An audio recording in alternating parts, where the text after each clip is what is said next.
एक गरीब किसान के यहाँ एक बेटा पैदा हुआ। एक दिन उनके गुरुजी घर आए तो किसान बोला, यह आपका ही आशीर्वाद है बाबा, जो इतने वर्षों के बाद हमें पुत्र की प्राप्ति हुई है। अब आप ही इसका नामकरण कीजिए।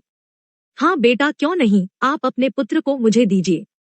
साधु जैसे ही उस बच्चे को अपनी गोद में लेता है तो देखता है कि उसके दाहिने हाथ पर एक नीले रंग का चिन्ह बना हुआ है, जो राज्यों को दर्शाता है।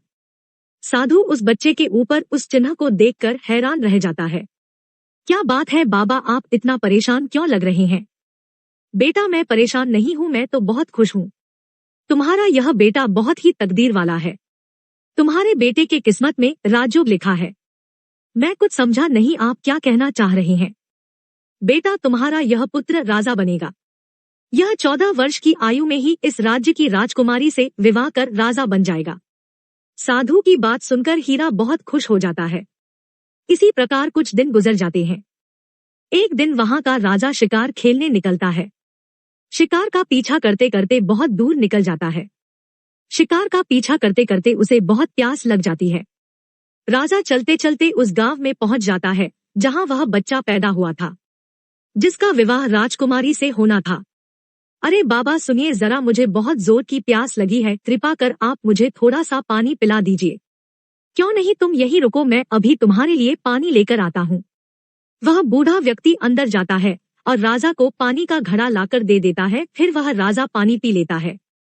अरे बाबा, यह इतने सारे लोग इकट्ठे होकर कहाँ जा रहे हैं? अरे बेटा, यह सारे लोग हरिया के घर जा रहे हैं। उसके घर एक बहुत ही तकदीर वाला पुत्र पैदा हुआ है। उसकी भविष्यवाणी साधु बाबा ने की है। लेकिन बाबा, उस साधु ने ऐसी क्या भविष्यवाणी की है जो यह सारे लोग उसके पुत्र को देखने के लिए जा रहे हैं? बेटा, साधु बाबा ने बताया था कि जब हरिया का बेटा 14 वर्ष का हो जाएगा तो उसका विवाह इस राज्य के राजा की पुत्री के साथ होगा और उसका पुत्र इस राज्य का राजा बनेगा। उसे बूढ़े व्यक्ति की बातें सुनकर राजा को बहुत गुस्सा आया कि आखिर एक किसान का बेटा उसकी पुत्री से विवाह कैसे कर सकता है। अरे नहीं नहीं, मैं ऐसा किसी भी हालत में नहीं होने दे सकता। मुझे कुछ ना कुछ तो करना ही होगा।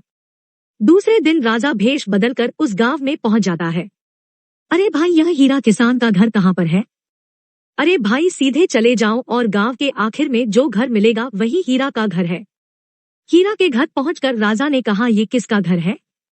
जरा घर से बाहर आओ, मैं तुमसे मिलने आया हूँ। हाँ भाई, बोलिए आप कौन है और आप हमसे क्यों मिलना चाहते हैं? हीरा भाई, मैं सेठ करोड़ीमल हूँ। मैं हरिपुरा गांव में रहता हूँ। मैंने सुना है आपका पुत्र बहुत किस्मत वाला है, उसके किस्मत में राजयोग है। हाँ सेठ जी, आपने बिल्कुल ठीक ही सुना है। भाई, मैं तुमसे कुछ कहना चाहता हूँ। आप अपना बच्चा मुझे दे दो, मैं इसके बदले तुम्हें ढेर सारा धन दूंगा। तुम्हारे बच्चे का पालन पोषण मैं करूंगा। लेकिन सेठ जी, मैं अपना बच्चा आपको नहीं दे सकती हूँ। इस पर राजा बोला, इसमें ईश्वर की ही मर्जी है कि आपके बच्चे का पालन पोषण एक अच्छी जगह पर हो। तुम सोचो, तुम एक मामूली से किसान हो, तुम इसका पालन पोषण ठीक ढंग से नहीं कर सकते। ठीक है, ले जाओ, लेकिन 14 वर्ष बाद मुझे वापस कर देना।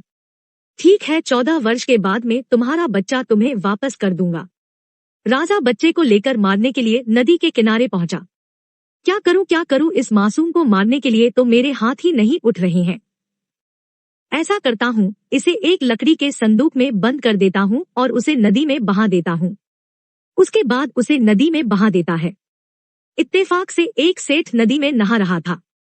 बहते बहते संदूक उसके पास आया तो उसने सोचा, चलो इसे बाहर निकाल कर देखता हूँ। अरे यह क्या, इसमें तो एक बच्चा है, लेकिन यह बच्चा तो कितना सुंदर है। हे प्रभु, लगता है आपने मेरी सुन ली। मेरी पत्नी कब से पुत्र की कामना कर रही थी और आज आपने उसे भी पूरा कर दिया। फिर जल्दी से उसे बच्चे को उठाकर अपने घर ले जाता है और अपनी पत्नी को सारी कहानी सुनाता है। हे प्रभु, आपका बहुत बहुत धन्यवाद जो आपने मेरी इस इच्छा को भी पूरा कर दिया।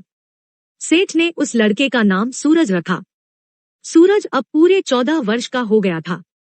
तुम तो कितने बुद्धिमान हो, सूरज की प्रशंसा गुरुजी कर रहे थे। तभी वहां से वही राजा गुजरता है जो किसी दूसरे राज्य में किसी जरूरी कार्य के लिए जा रहा था।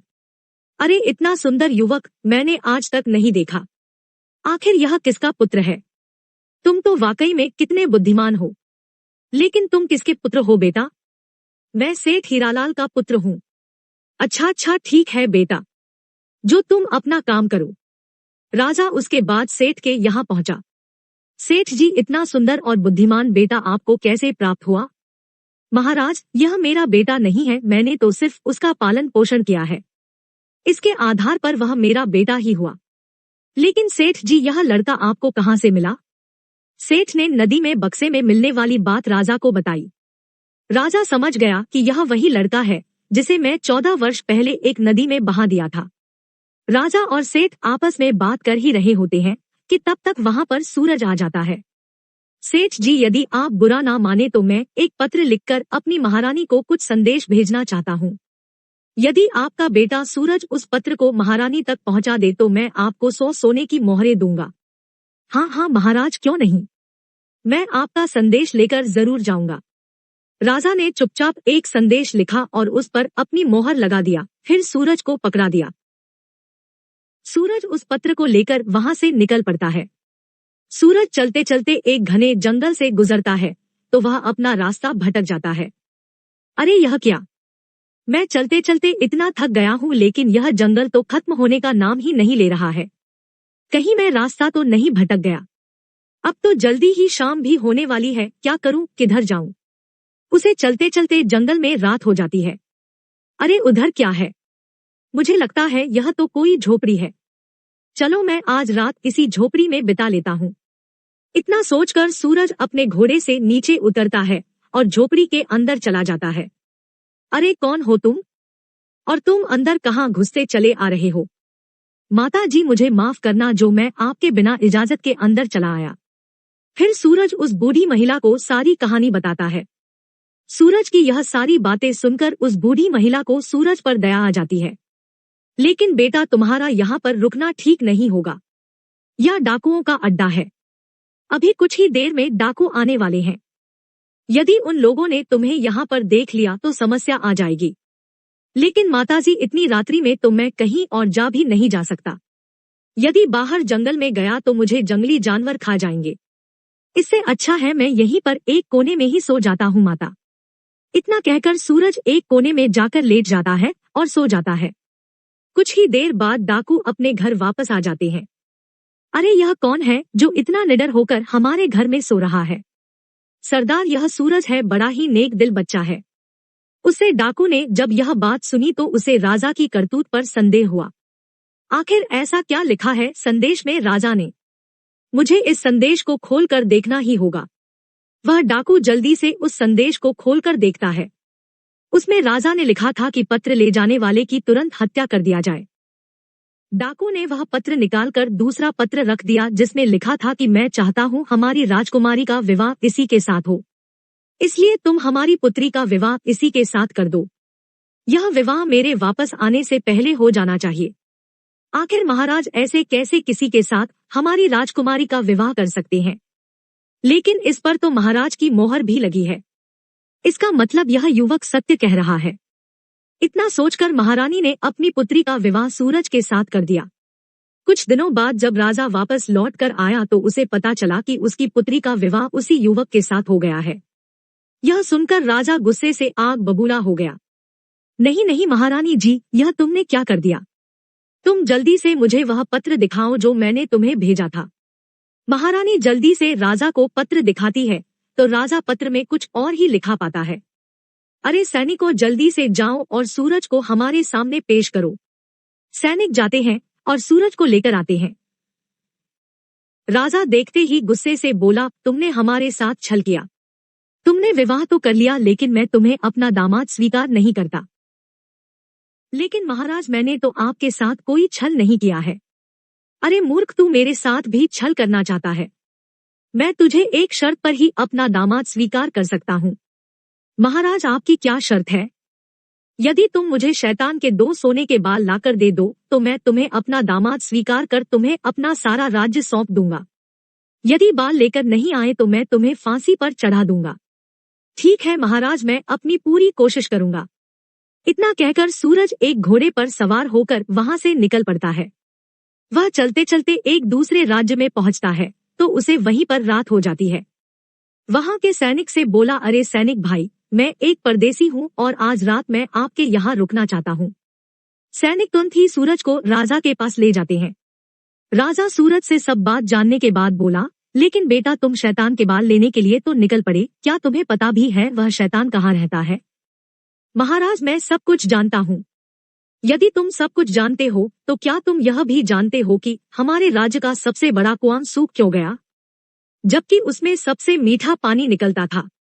हाँ महाराज मैं यह भी जानता हूँ कि आपका मीठे पानी का कुआं क्यों सूख गया है। तो फिर मुझे जल्दी से बताओ वह कुआं क्यों सूख गया है। यदि तुमने मुझे उसके सूखने का कारण बता दिया तो मैं तुम्हें सोने चांदी से तौल दूंगा। लेकिन महाराज मैं इसका जवाब आपको अभी नहीं दे सकता, मैं इसका जवाब वापस आकर दूंगा। सुबह सूरज वहां से आगे के लिए निकल पड़ता है। वह चलते चलते एक बड़ी सी नदी के पास पहुंचता है। रास्ते में तो इतनी बड़ी नदी पड़ गई है, मैं इसे पार कैसे करूं? तभी देखता है कि एक व्यक्ति नाव लेकर उसकी तरफ चला आ रहा है।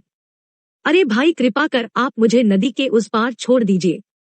क्यों नहीं, मैं आपको नदी के उसे पार छोड़ दूंगा, लेकिन उससे पहले तुम्हें मेरे एक सवाल का जवाब देना होगा। ठीक है भैया, पूछिए तुम क्या पूछना चाहते हो। मेरा सवाल यह है कि मुझे इस काम से स्वतंत्रता कब मिलेगी? अरे भाई मैं तुम्हें वचन देता हूँ कि तुम्हारे इस सवाल का जवाब मैं जरूर दूंगा, लेकिन अभी नहीं। तुम्हें मेरे वापस आने तक इंतजार करना होगा। इतना सुनकर वह नाविक सूरज को नाव पर बिठा लेता है और उसे नदी पार कर देता है। वह जल्दी से नाव से नीचे उतरता है और वहां से चला जाता है। सूरज चलते चलते एक गुफा के पास पहुंचता है। मुझे लगता है यह वही गुफा है जिसमें वह राक्षस रहता है। चलो उसके अंदर चलता हूँ, इतना कहकर वह गुफा के अंदर घुस जाता है। अरे यह कौन हो तुम और तुम इस गुफा में क्या लेने आए हो? माता जी मेरा नाम सूरज है, मैं बहुत परेशानी में हूँ, मेरी सहायता कीजिए माता। फिर वह अपनी सारी कहानी उसे बताता है। वास्तव में वह उसी शैतान की माँ थी जिसके 2 सोने के बाल सूरज लेने के लिए उस गुफा में गया था। माताजी यदि मैं 2 सोने के बाल लेकर नहीं गया तो राजा मुझे सूली पर चढ़ा देगा। उसकी ये सारी बातें सुनकर उस राक्षसी को उस पर दया आ जाती है। ठीक है बेटा, मैं तुम्हें उस शैतान के 2 बाल दे दूंगी। माताजी यदि आप बुरा ना माने तो मैं आपसे 2 सवालों के जवाब जानना चाहता हूँ। ठीक है बेटा, पूछो तुम मुझसे क्या पूछना चाहते हो। फिर सूरज वही दोनों सवाल पूछता है कि वह कुआं क्यों सूख गया और उस नाविक को स्वतंत्रता कब मिलेगी। बेटा इन सवालों के जवाब तो मैं भी नहीं दे सकती, इनके जवाब तुम्हें मेरा बेटा ही दे सकता है। तुम ऐसा करो, मैं तुम्हें एक चींटी बना देती हूँ और तुम यहीं कहीं पर छुप जाना। यदि मेरे बेटे ने तुम्हें देख लिया तो वह तुम्हें नुकसान भी पहुंचा सकता है। वह चींटी बनकर चुपचाप जाकर एक स्थान पर छुप जाता है। तभी कुछ ही देर में वह राक्षस भी आ जाता है। मनुष्य की दुर्गंध, अरे ये मनुष्य कहाँ है वह मनुष्य? किसकी बात कर रहे हो, यहाँ पर तो कोई भी मनुष्य नहीं है। तुम मेरा विश्वास क्यों नहीं कर रहे हो? मैं आज बहुत थक गया हूँ, अब तो मैं सोने के लिए जा रहा हूँ। आज मैं भी बहुत थक गई हूँ, चलो मैं भी थोड़ा सा सो लेती हूँ। इतना कहकर दोनों आराम करने लगते हैं। कुछ ही देर में राक्षस गहरी नींद में सो जाता है। मुझे लगता है अब यह गहरी नींद में सो गया है, अब यही अच्छा मौका है। वह जल्दी से शैतान का एक बाल उखाड़ लेती है। तू मेरे बाल क्यों उखाड़ रही है? अरे बेटा मैं बहुत डर गई थी, सोने के बाद ही बुरा सपना देख लिया था। अरे ऐसा कौन सा सपना देख लिया जो तू इतना डर गई है? मैंने देखा कि पड़ोसी राज्य का एक कुआं जिसमें कुछ साल पहले बहुत मीठा पानी निकलता था, अब वही कुआं पूरी तरह से सूख गया है। आखिर ऐसा कैसे हो सकता है? क्योंकि उसमें एक बड़ा सा पत्थर पड़ा है और उस पत्थर के नीचे एक बड़ा सा मेंढक है। यदि उस मेंढक को बाहर निकाल दिया जाए तो वह कुआं फिर से मीठे पानी से भर जाएगा। इतना कहकर वह शैतान फिर से सो जाता है। जब वह शैतान फिर से गहरी निद्रा में चला जाता है तो वह डायन फिर से उसका एक बाल उखाड़ लेती है। अरे अब कौन सा सपना देख लिया? अब तो मैं और भी बुरा सपना देखी हूँ। मैंने देखा कि झुंझुनू नदी पर जो नाविक नाव चलाता है वह मुझसे पूछ रहा है कि मुझे मेरे इस कार्य से कब आजादी मिलेगी। जिस दिन उस नाविक से कोई खुद चप्पू लेकर नाव चलाएगा उसी दिन उसको छुटकारा मिल जाएगा। लेकिन माँ अब तू कोई दूसरा सपना मत देखना। इतना कहकर राक्षस फिर से सो जाता है। फिर वह डायन सूरज को वापस इंसान बना देती है और बाल देकर बोली, तुम जल्दी से यहाँ से भाग जाओ। और वहाँ से चला जाता है। फिर वह उस नाविक के पास पहुँचता है तो नाविक ने उससे पूछा कि उसके सवाल का जवाब बता दे। उसने कहा, मेरे भाई, जिस दिन कोई व्यक्ति तुम्हारे इस चप्पू को खुद अपने हाथों में ले लेगा उसी दिन तुम इस कार्य से स्वतंत्र हो जाओगे। इतना कहकर सूरज अपने घोड़े पर बैठता है और वहां से निकल पड़ता है। सूरज चलते चलते कुछ ही देर में पड़ोसी राज्य में पहुंच जाता है जहां उसे अपने दूसरे सवाल का जवाब देना था। महाराज, आपका कुआं फिर से मीठे पानी से भर सकता है, तो फिर जल्दी बताओ हम अपने कुएं को कैसे ठीक कर सकते हैं। महाराज, आपके कुएं में एक बड़ा सा पत्थर पड़ा है और उसी पत्थर के नीचे एक बड़ा सा मेंढक है। यदि उस मेंढक को बाहर निकाल दिया जाए तो कुएं में पानी फिर से भर सकता है। राजा ने ऐसा ही किया। उसने उस बड़े मेंढक को कुएं से बाहर निकलवा दिया। वाह सूरज, वाह, तुम तो बहुत बुद्धिमान हो। मैं तुमसे बहुत प्रसन्न हुआ। आज ये कुआं फिर से मीठे पानी से भर गया, इसलिए मैं तुम्हें 1 कुंटल सोना इनाम में देता हूँ। फिर वह उस सोने को अपने घोड़े पर लादता है और राजमहल की तरफ निकल पड़ता है। वह जल्दी ही राजमहल पहुंच जाता है।